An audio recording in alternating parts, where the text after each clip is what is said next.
through the incorporation of fungi and funga in language and legislation and in regulations around the world, what we're doing is that we're increasing the attention, increasing the opportunities for mycologists to further in fungal research and fungal education. And the effect has been incredible. We see, for example, government institutions in Iceland, in Spain, in Brazil, in Chile, in many countries around the world already adopting this third F, the 3F initiative, the Fauna Flora Fungi initiative, and unlocking crucial acknowledgement and recognition for this kingdom of life.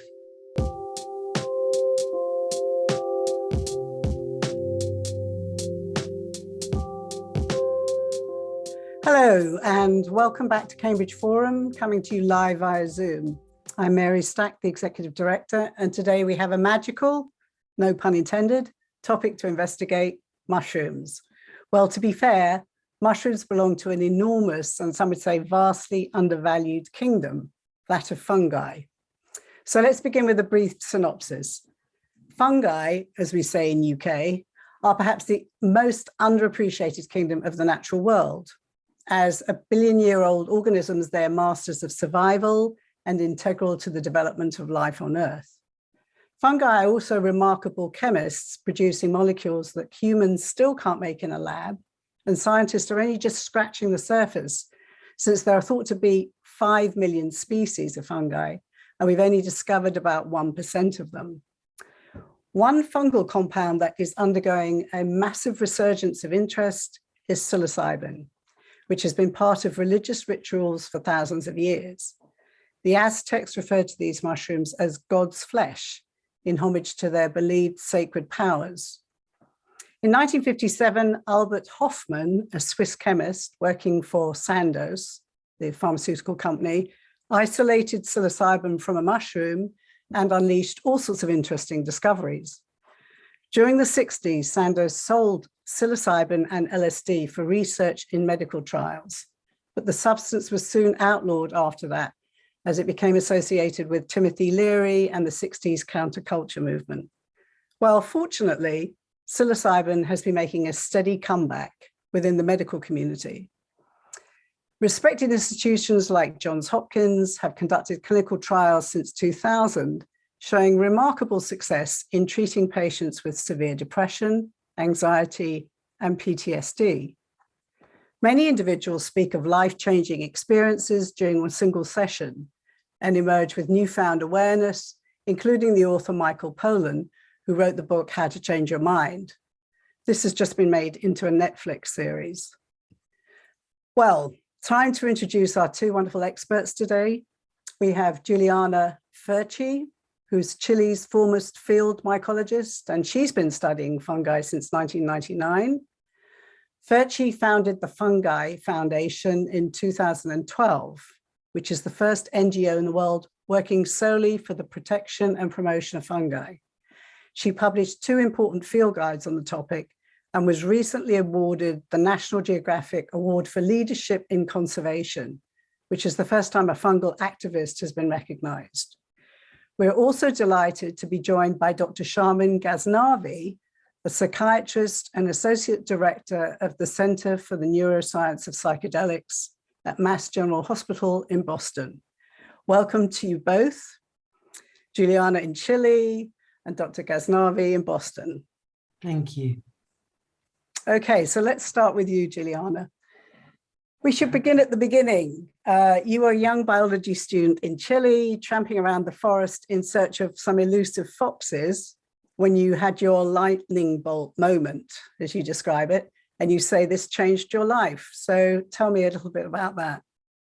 Well, I was actually studying aquaculture, which is a bit further removed from mycology. But yes, I was walking through a forest looking for foxes when I saw a mushroom that really I wanted to know who that mushroom was. And there were no books to know the name or know what the mushroom was doing in nature. So that's actually the moment I sort of felt that that was what I was here to do, that I had to do something about that, and that it was my job to produce that information and make it available for people in the country.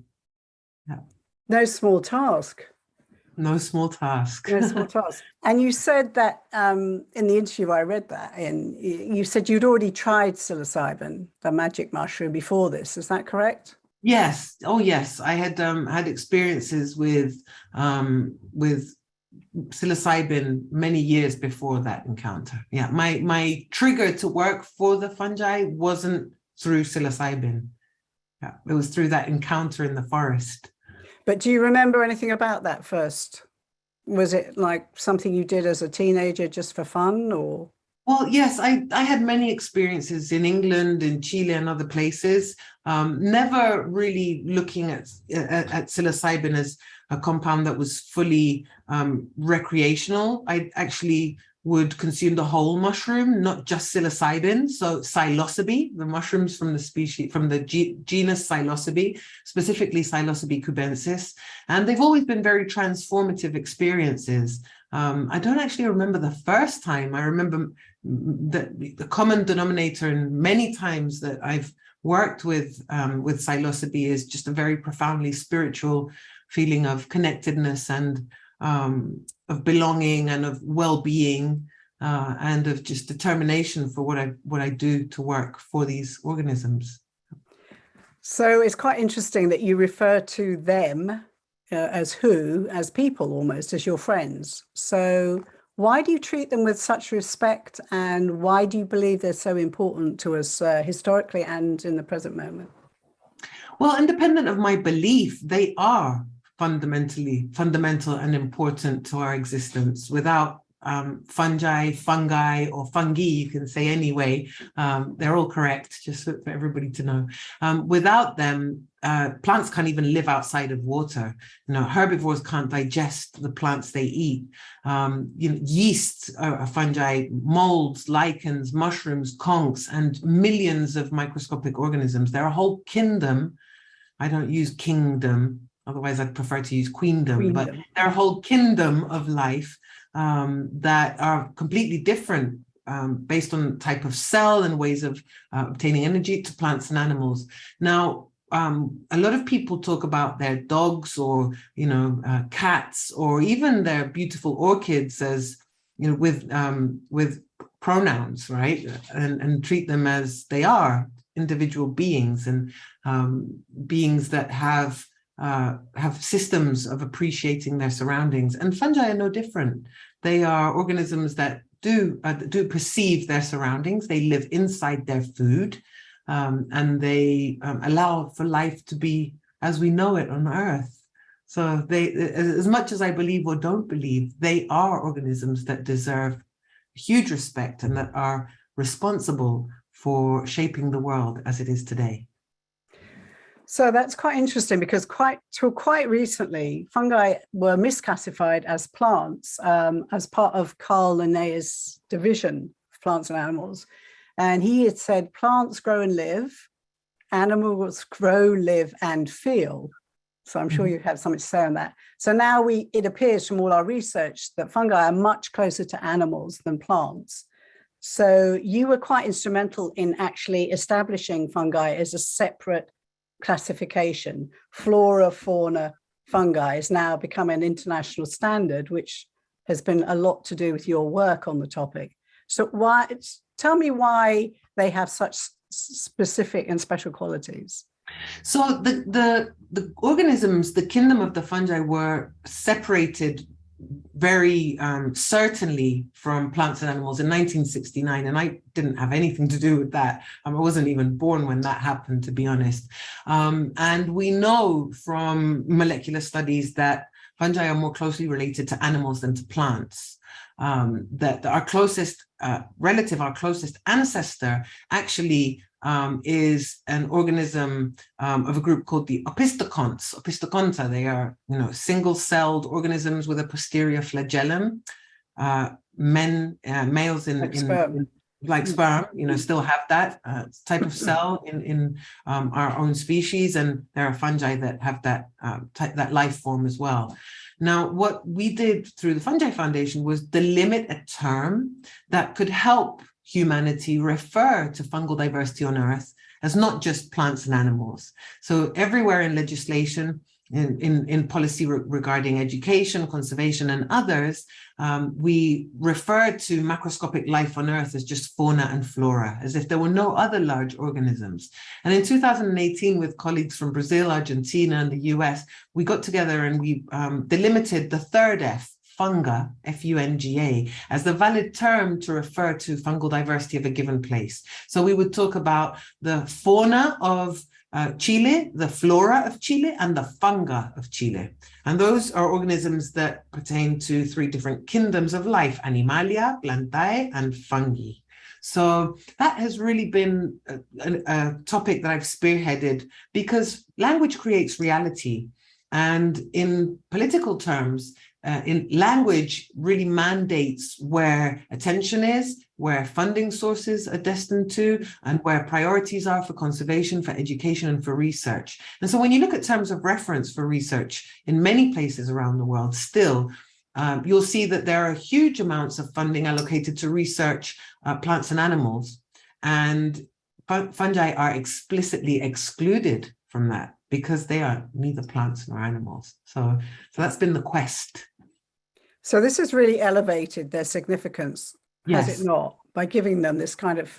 It's elevated their acknowledgement. So we know today that many hundreds of thousands more attention and dollars are given to plants and animals. In terms of conservation, fungi represent about 0.2% of conservation efforts. If we look at IUCN red listing, it's a meager amount, it's very small.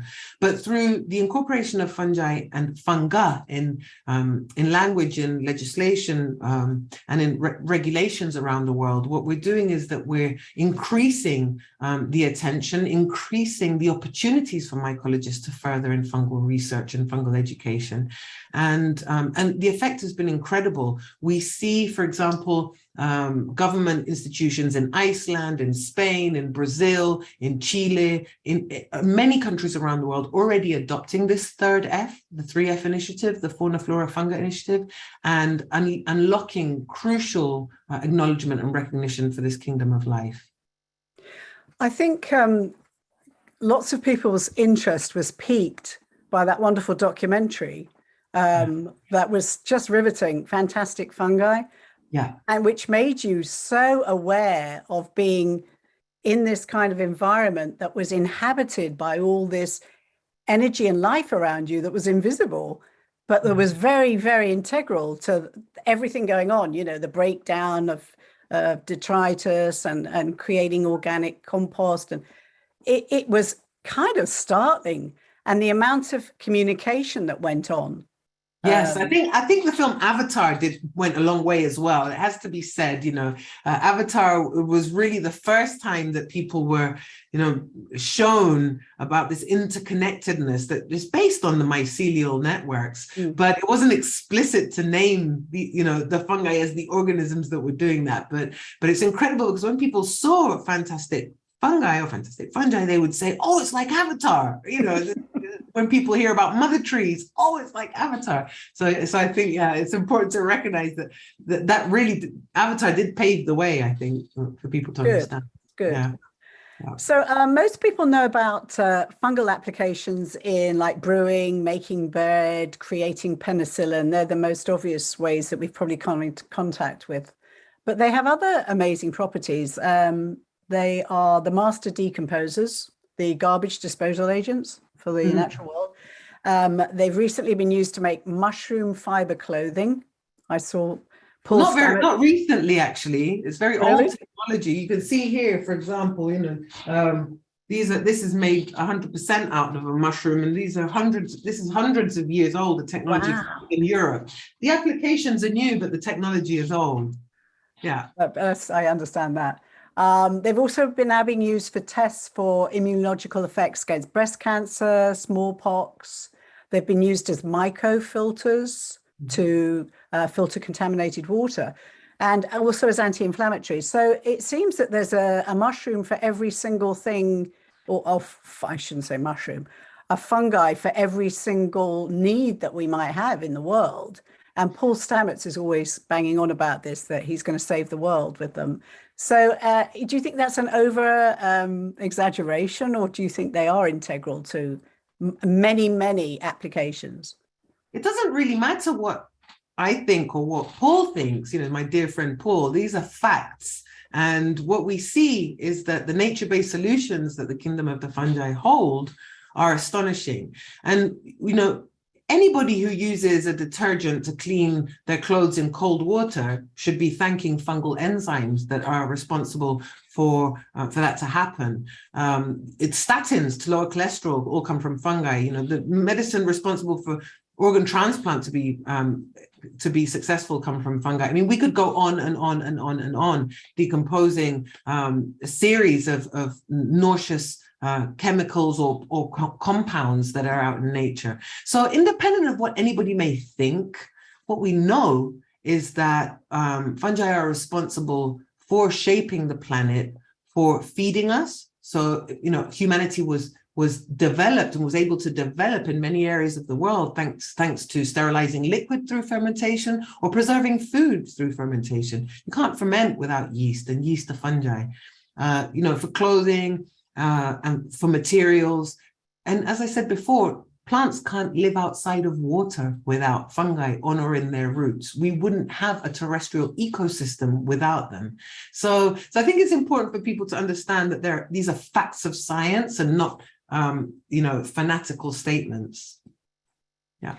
And historically, how far back do we have evidence of them being involved with maybe humans or before humans? Well, what's the historical? There's no separation of the development of humanity to fungi. As I mentioned before, animals that eat plants aren't readily able to or capable of breaking down the cellulose cell wall, for example, of plants they eat. So if every time a herbivore is eating, grass or lettuce or, tougher plants, it's the fungi in our gut that are decomposing that cellulose cell wall. So they're really responsible for us to be able to eat what we eat. They are responsible for plants to be able to produce the gases that we depend on to breathe. And there's no one or other that came first in evolutionary terms. The fungi evolved together with plants to create land, and we are just one of many land organisms on Earth, and we depend 100% on their ecological function. We aren't separate. What's kind of remarkable, just as a layperson, is that they have diversified into so many different complicated genus species. There's 5 million apparently of them. Oh, at least. But there are also millions and millions of plants and of animals and of other microorganisms.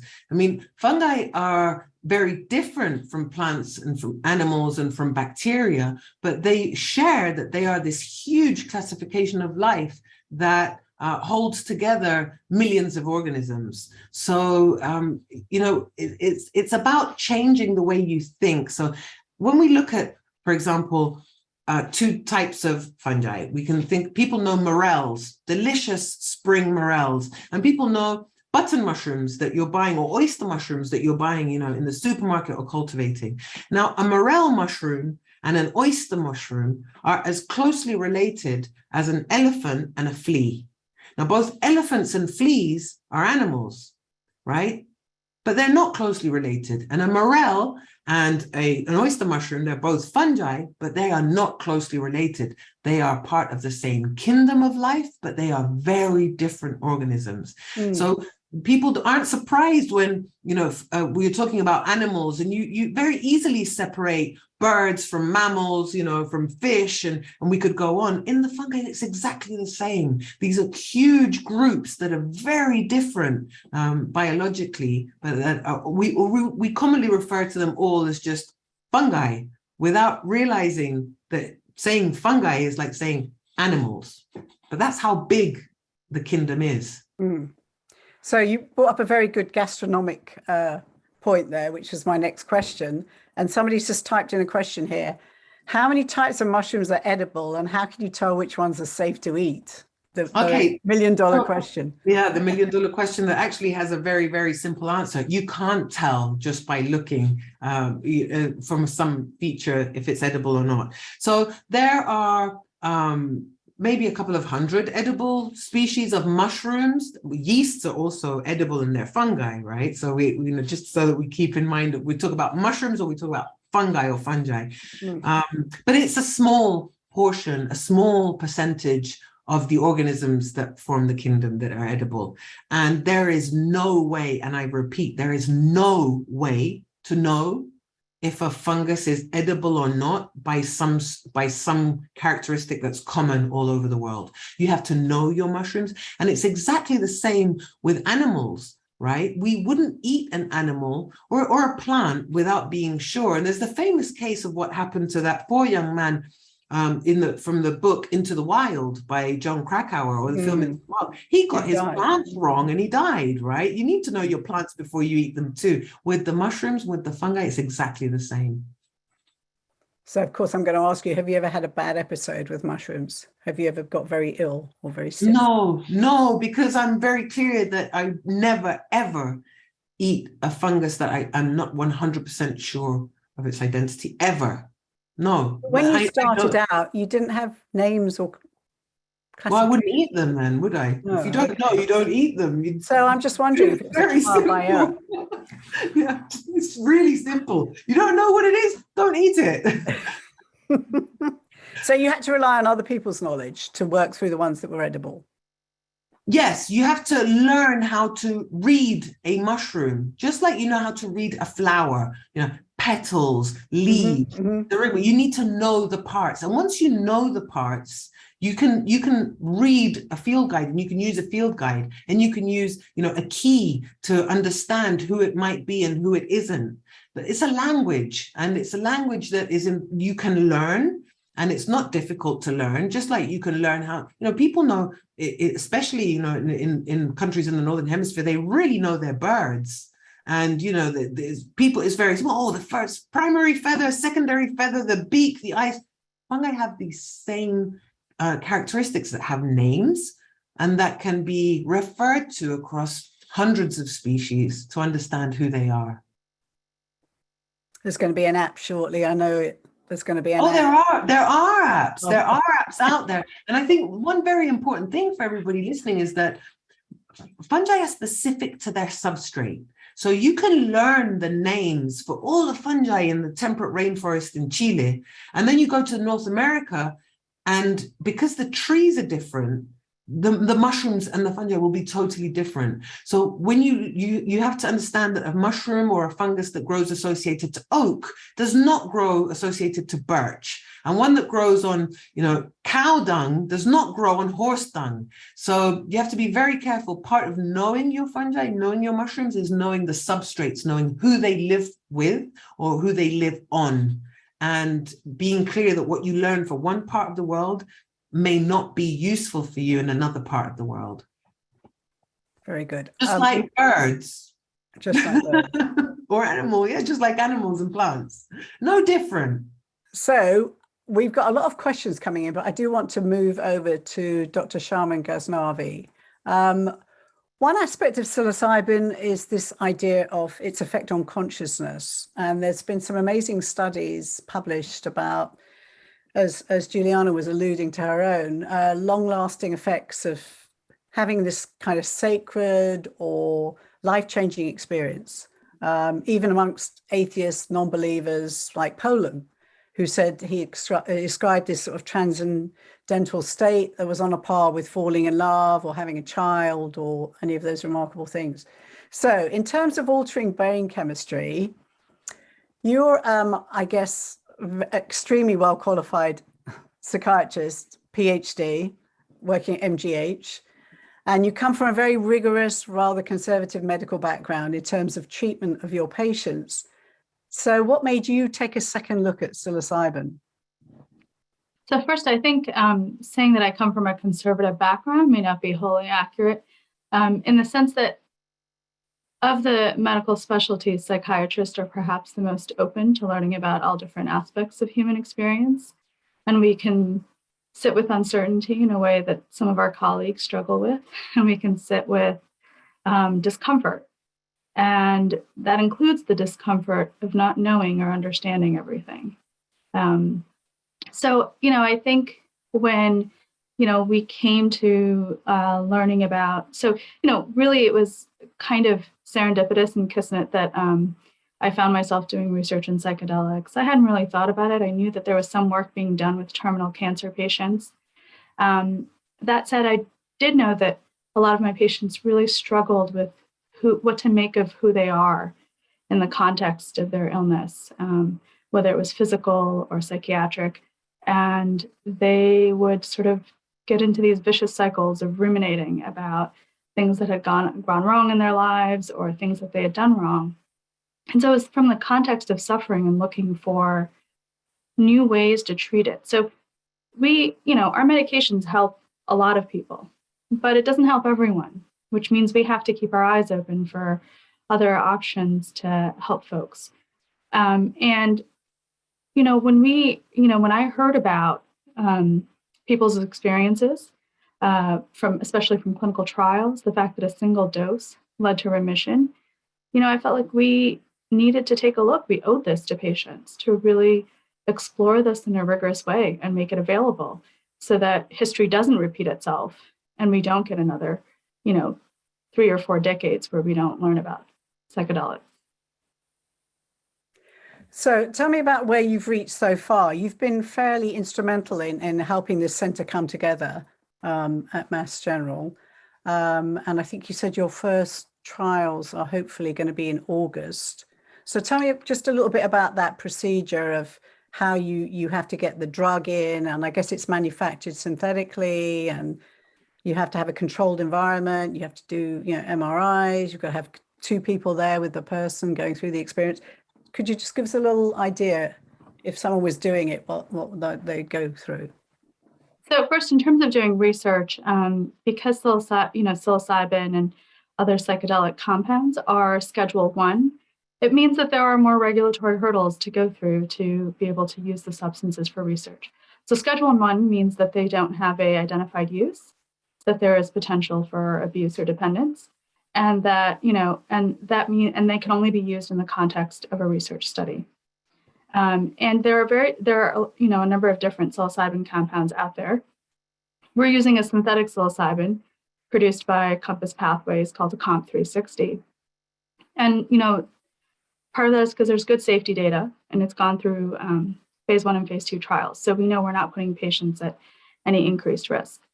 So there are the regulatory hurdles, and then there's just the hurdles of sort of setting up the first psychedelics study at a place like Harvard, where you have to go through any number of just committees and meetings, because everybody wants to make sure we're doing right by patients. It's all well-intentioned. And so we are weeks away from beginning. We're just waiting for drug to arrive.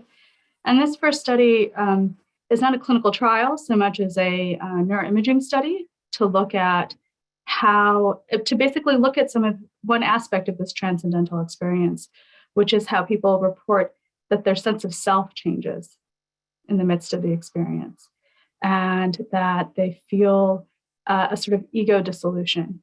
So we're actually going to be, scanning people, folks the day of their administration, so that we can see what's going on in the brain and networks that are involved in how we process information about ourselves. Is there a clue to some of this, and can we understand it a little better? And can it help this clinical phenomenon where patients are, especially patients with depression, are really focused on themselves and all the things that they did wrong? In terms of the actual treatment, protocols differ, but for the most part, it's really psychedelic-assisted psychotherapy.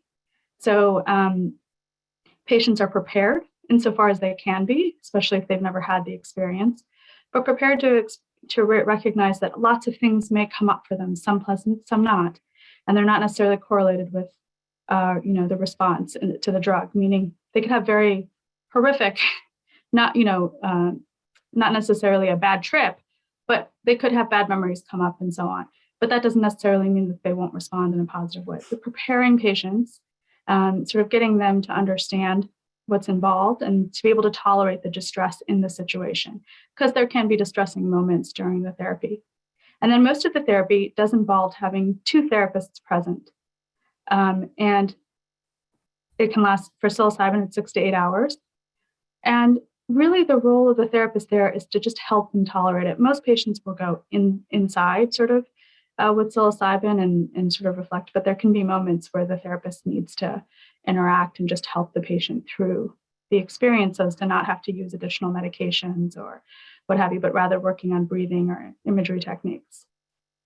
And then there are sessions afterwards to sort of help the patient as they make meaning out of the experience that they had, which is sometimes, referred to as integration. And so it's really letting the person make meaning of the experience and then understanding their world after this experience. So a lot of very respected institutions and medical schools have been doing some work on this for like 20 years now. UCSF, Stanford, Johns Hopkins. Do you think that Boston was a bit reticent to get into the game because of the tawdry history we had with Timothy Leary's work, which sadly fell into disrepute? He had some great research there and it just got discarded. I just wondered if you felt that when you told me how many people are on the waiting list, you said you had like 200 people on the waiting list, that there's obviously a clear demand for this. And it seems like there's a lot of hurdles, which I understand. But do you think there's a relationship between those two things, that people were uber scary about repeating something? It's interesting because there were murmurings of interest, I think. It just hadn't coalesced into something. When you're an academic researcher, you have to think about what's going to get funded. And that's going to determine the work that you do. So some things have to come together. I think, we approached it as, this could help. There's some promising stuff. Let's go forward. Nobody gave Timothy Leary a thought necessarily. We were very clear we don't want to repeat some of the mistakes of the past. And some of those are not even possible because we have things like, institutional review boards to make sure that we don't do some of the things that were done in earlier experiments, whether with psychedelics or not, or just a human review is much different now. I think there was no fear or hesitation from people when we started and we went, got going. Now, that might have to do with the fact that the person leading our center is, chief emeritus of the Department of Psychiatry for, and was chief for 20 years. So, somebody pretty reputable was saying, hey, let's give this a try. But we didn't even think that we'd come up against resistance and we really haven't. People have asked us to explain things as we would starting with a new drug of any kind. It's funny, something you said there a moment ago reminded me of something Giuliana said to me when she was talking about fungi being a lesson in humility. Do you remember saying that? Giuliana, can you explain what you meant by that? I don't know what context I said that in. I could think of so many ways that they're lessons in humility. But I would say that, would you like to tell me? I think you were talking about the quiet work that they do, and it's serving so many different parts of our life, and not expecting any kind of glowing recognition, I guess. Yeah, I think so. So also in the short film "Let Things Rot," that there's talk about the humility that one feels, when looking at what these organisms can do in like a parallel to life and death, So fungi really do question if death is an end or not. So they do teach us that the end of one life form is nothing other than the beginning of many others, that through their role, the role that the fungi exercise in nature, they transform the energy of a body or, of a life into energy that can be recomposed to form other life forms. And that's tremendously humbling when you look at such a huge, immense role in nature or in medicine. Even penicillin changed the destiny of humanity. You would die from an infection from paper cut, and imagine from a cold. Imagine, just think about penicillin. And it's these organisms that are that have not been acknowledged, that have not been regarded, that are actually associated traditionally to death and decay and disease and intoxication, and like common mindset. So it is very humbling when you think of the important, fundamental, essential role that they play in all aspects of our lives, in relationship to how we've dared treat them. Mm. Okay, we're getting a technical question here for a second. Fungi seem to be the largest organism on Earth, i.e. a mushroom is a tiny speck ripped off a potentially humongous underground organism. Can you say something about the scale and structure of the whole organism? So the question refers to an organism that we popularly call the humongous fungus.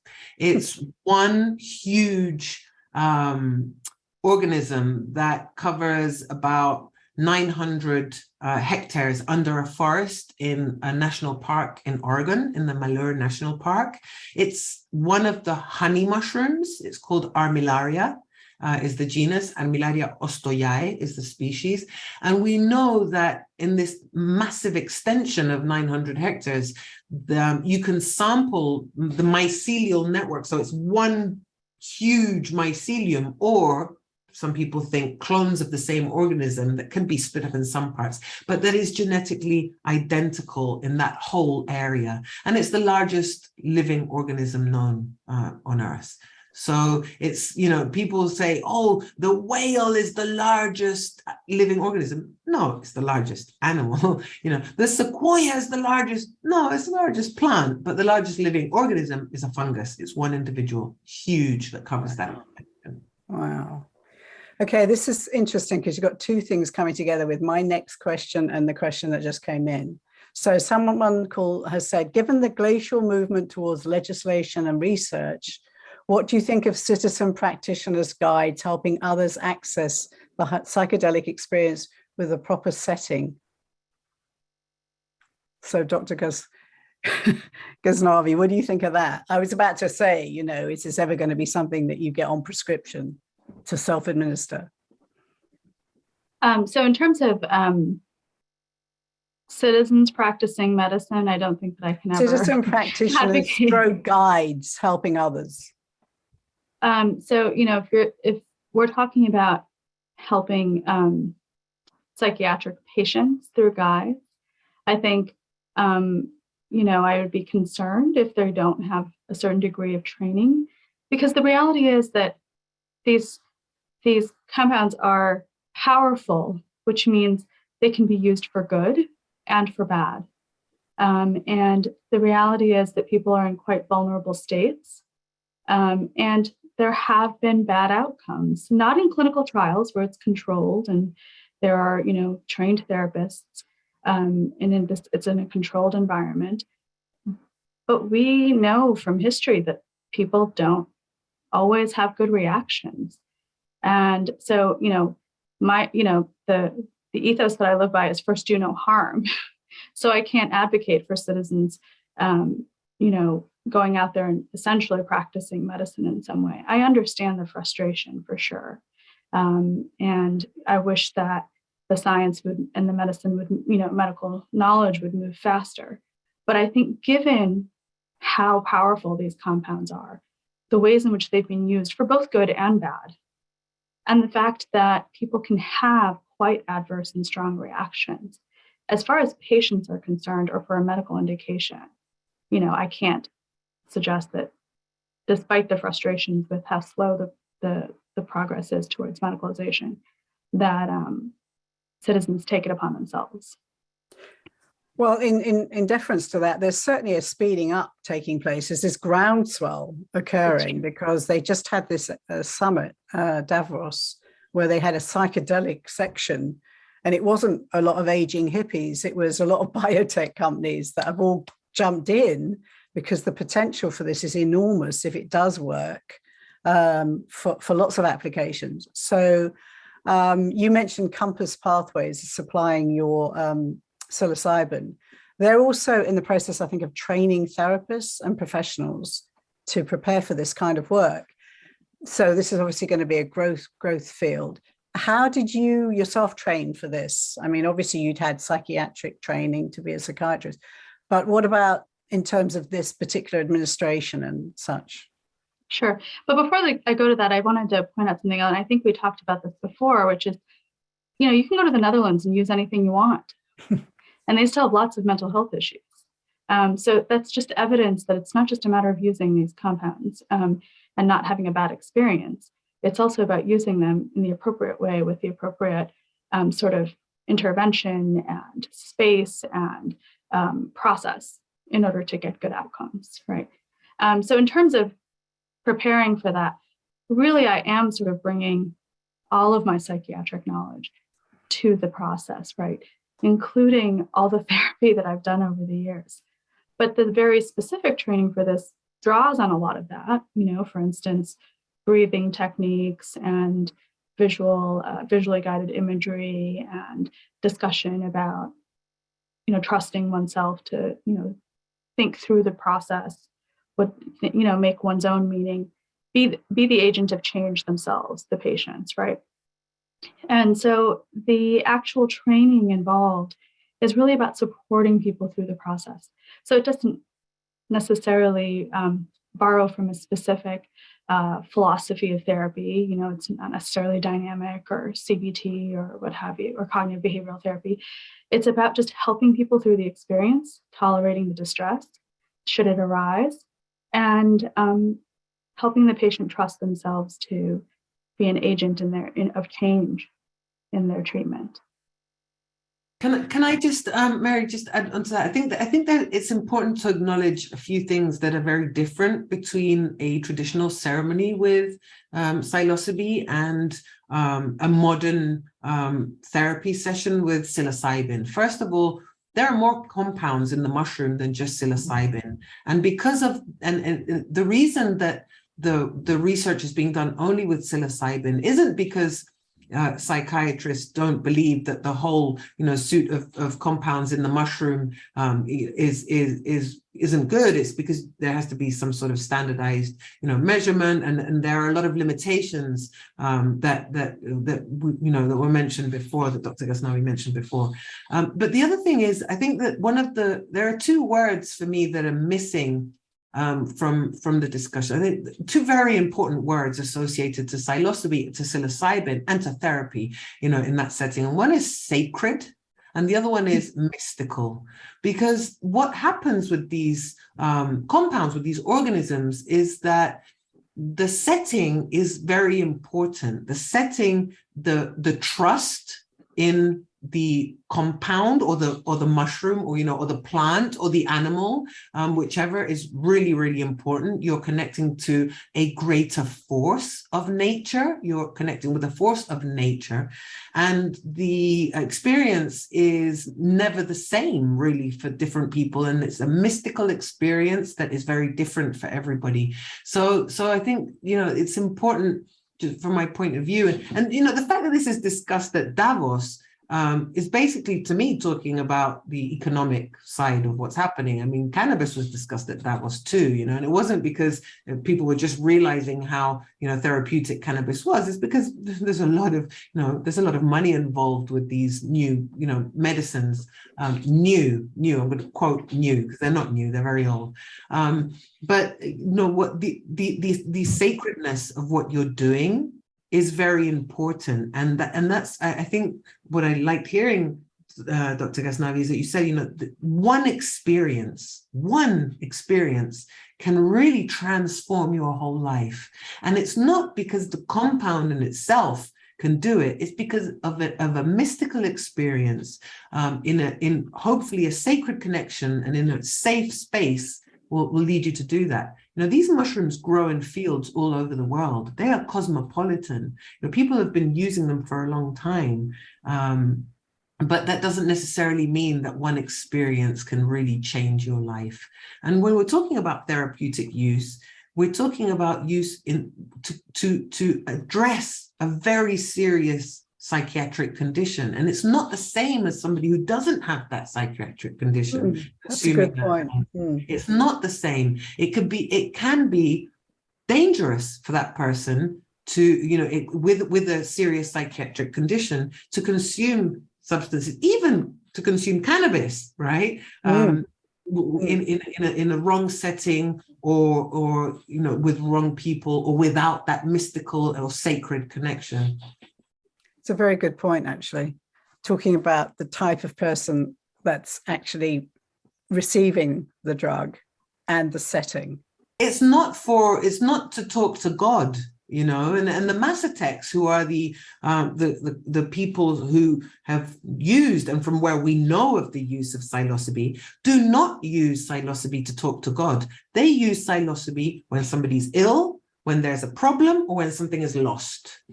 And I know I work very closely with Aztec communities, not because the foundation works with psychedelics, but because we have a family relationship. And they're very clear, we do not eat the mushrooms to talk to God. It's to cure something when there's a problem.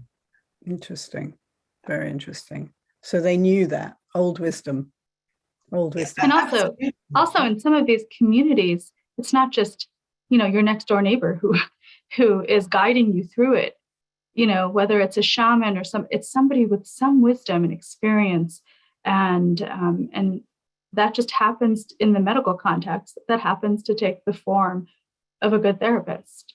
And the studies are also, there was a study that was released this year showing that the connection between therapist and patient is very important to outcome, which is true for any therapy, because there's something about the healing that takes place when two humans connect and work together.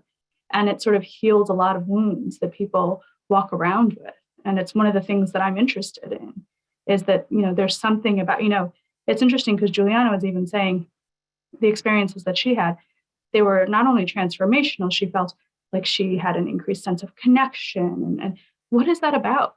I think that that's fascinating, trying to understand that, because I sit with suffering a lot of the days. And even when people are not in a mood episode or not symptomatic, they're struggling with disconnection from people in their lives. It is a, shadow. It's a close companion of psychiatric illness. And really our society is struggling with that right now, right? And I think trying to understand that could be really transformative in itself. Yeah.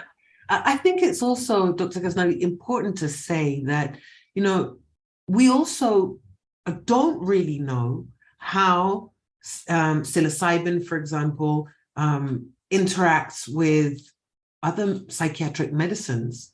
And so, in my case, I have a very close family member who has a psychiatric condition, and I'm repeatedly asked, have you given him psilocybin, or would you give him psilocybin? No, because he takes other compounds, and we don't know what might happen. So it's really important for somebody who has a psychiatric condition or is in a psychiatric treatment with, pharmaceutical drugs, I don't know the correct term, but the pharmaceutical medication, to be very careful when ingesting in an unguided setting psychedelics, because there is not really a big understanding yet, and it could be maybe a mismatch. We don't know. We don't know. These are early days yet, and there's a lot we don't know in terms of there's a lot that, indigenous cultures and various cultures around the world know about the use of some of these compounds. But we're in a different setting, in the medical setting and in a Western setting. And we have to understand how it interacts with all, whatever we're prescribing. And we don't have that knowledge right now. And actually, in most clinical trials, people are taken off of their medications for exactly that reason, which not everybody can tolerate. So that's something to also realize. So speaking of knowledge, there's a couple of things that come up. One is a question that came in, which is really for you, Giuliana, about how you're incorporating this knowledge into universities in Chile. So that's one thought. And the other is, I'd already got a question here I've been looking at the research of psychedelics being introduced into university curricula across America. And it's quite remarkable just this week. it's not just in the more progressive places like Berkeley and UC San Francisco, but there's a school in Kansas that's in quite a very conservative area. And the lecturer said she just felt they needed to teach this course, and lots of people have signed up for it. So do you know if Harvard yet has got a course teaching psychedelics? And then I'm going to ask you about Chile. So at Mass General, we held a course last year, and now it's becoming an annual course to essentially prepare psychiatrists and other mental health care professionals for what's coming, and to answer questions now about what people are learning about, and also, quite frankly, to manage harm reduction, because people are frustrated and they're hearing about these incredible stories. And so they're going out and taking things that matters into their own hands. So that means we need to be able to manage the sequelae of that sometime, when good things don't happen. So we're already sort of, doing the legwork. And Harvard has been spearheading this for decades. I mean, Gordon Wasson was affiliated with Harvard, and he followed in, the track of Richard Evans Schultes, who was a Harvard scholar who discovered, a lot of these, ethnopharmacological compounds. I think so. I mean, in a way, all the early development of work with psychedelics really was funded by Harvard, with Harvard scholars. It really is a big nursery of really important research. Yeah, the Schultes collection is at Harvard, and one of my colleagues, Stephen Haggerty, is actually trying to, sort of bring back that collection and try to understand it and mine it for further knowledge.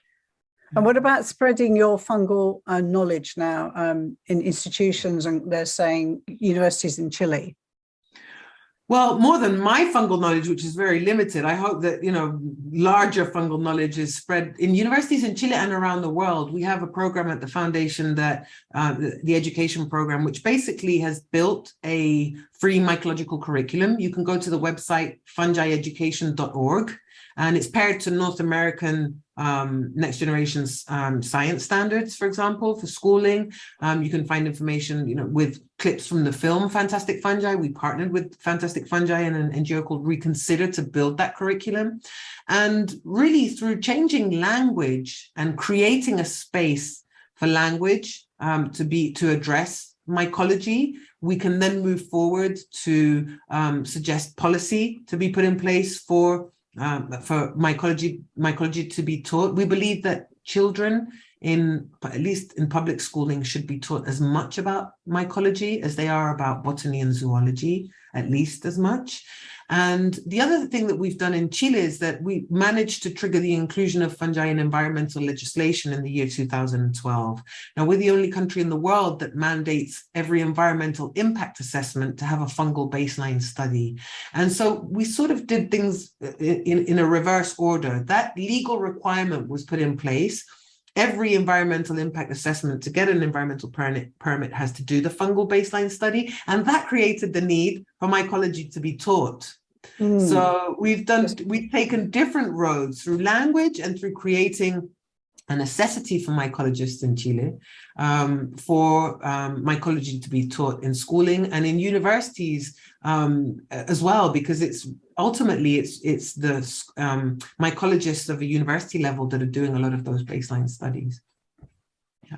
It's all looking very promising. So here's some more questions. I'd like to make sure people are getting their say. Can you speak about the mycelial network and its connectivity underground? I don't know if you already covered that. Well, not all fungi make mycelium. That's the first thing that's interesting for people to understand. So yeasts don't have mycelium. Yeast are unicellular organisms that reproduce in a totally different way. So making mycelium is, for example, like laying eggs. Not all animals lay eggs, right? Not all fungi make mycelium. But those that do are ones that live on or in roots, for example, on roots of trees, And this mycelium plugs into a tree, or as I like to actually think, the tree is plugging into the mycelium. And the mycelium is really just extending the area of absorption of water and of uptake of nutrients, and sometimes connecting two different trees, not always of the same species, sometimes of different species, through the mycelium, and sharing nutrients, sharing information.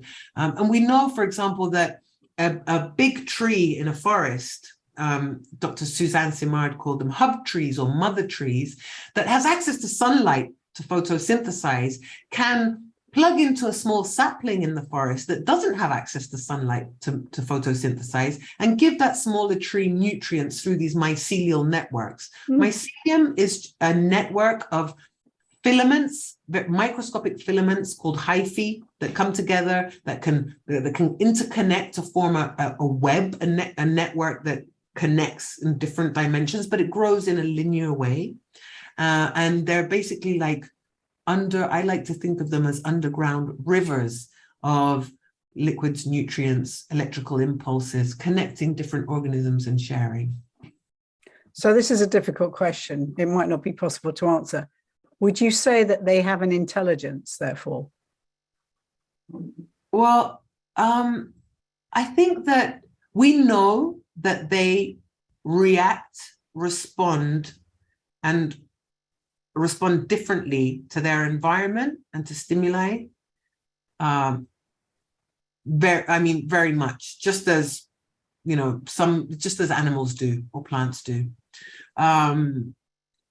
I would say that they can choose depending on, chemical stimuli or other stimuli. Whether that's intelligence or not, I think maybe, I don't know, maybe Dr. Ghaznavi can chime into that. I don't know much about how mushrooms react. And, I think one of the interesting things about the whole psychedelic renaissance has been this return to nature and fascination again with nature, which I think is a good thing, to make us curious about our environment, especially given issues of climate change and so on. Whatever we can do to make us more aware of the world we live in, I think is good, and to make us curious. I do believe that there is an intelligence to them, but but I also think that all living beings have a sort of intelligence, and intelligence is defined as in a way of making choices and responding in different ways to your environment and to what's happening around you and to those around you. Yeah, so much depends on how we define things, right? So how we define intelligence. It's just fascinating. It's certainly changed the conversation today, this how we might think going forward when we see something rotting on an old tree root and we just thought it was a kind of mold, that there's a great deal of activity in life and decomposition and busy. Penicillin comes from a mold. Oh, I know. But, when you talked about them communicating between two trees and the network, I always thought when I saw something like a mushroom growing on the base of a tree, it was kind of parasitizing, like a saprophyte, but that's usually dead and decaying stuff, right? But you're saying it's not parasitizing the tree. Well, there are fungal parasites, there are animal parasites, there are plant parasites, but what we see is that in many cases, the mushrooms that you find on the forest floor around trees, in many cases are symbiotic, they're symbionts. I really encourage everybody to read an absolutely fantastic book called Entangled Life. Entangled Life by Merlin Sheldrake. It's, in my opinion, the best book on fungi. We've just put it in the chat there. We've put all these links. Okay, so Entangled Life is a must read for anybody who's interested in fungi, from how they shape our worlds and how they shape our minds as well. It's a very rich and thorough book that is a very easy read, and it's just fabulous and a splendid read. Yeah. Well, I can't believe it, but our hour has flown by. I it seems like we scratched the surface of this wonderful topic, and we went at it from a variety of angles. So I'm so grateful to both of you for making the time, Giuliana Furci and Dr. Shaman Ghaznavi, joining us, taking time out of your very busy schedules to share your very, very fascinating knowledge with us today. So Cambridge Forum is made possible through the generosity of Herbert and Dorothy Vetter, the Lowell Institute, Mass Cultural Council, the Cambridge Community Foundation, and of course you. So if you want to donate or sign up to our list, please visit the website, www.cambridgeforum.org. There you will find podcasts of this and many other forums, as well as video links to past programs and our latest collection of newly digitized classic recordings. And we're going to produce a weekly NPR broadcast, as always, of this. We'll also produce a podcast, and a video of today's program will be posted shortly on YouTube, thanks to GBH Forum Network. So what more to say, except it's a good day for fungi. I'm expecting any day now for there to be International Fungi Day, if there isn't already one. Well, So there are some days out there in April. okay, thank you both very much.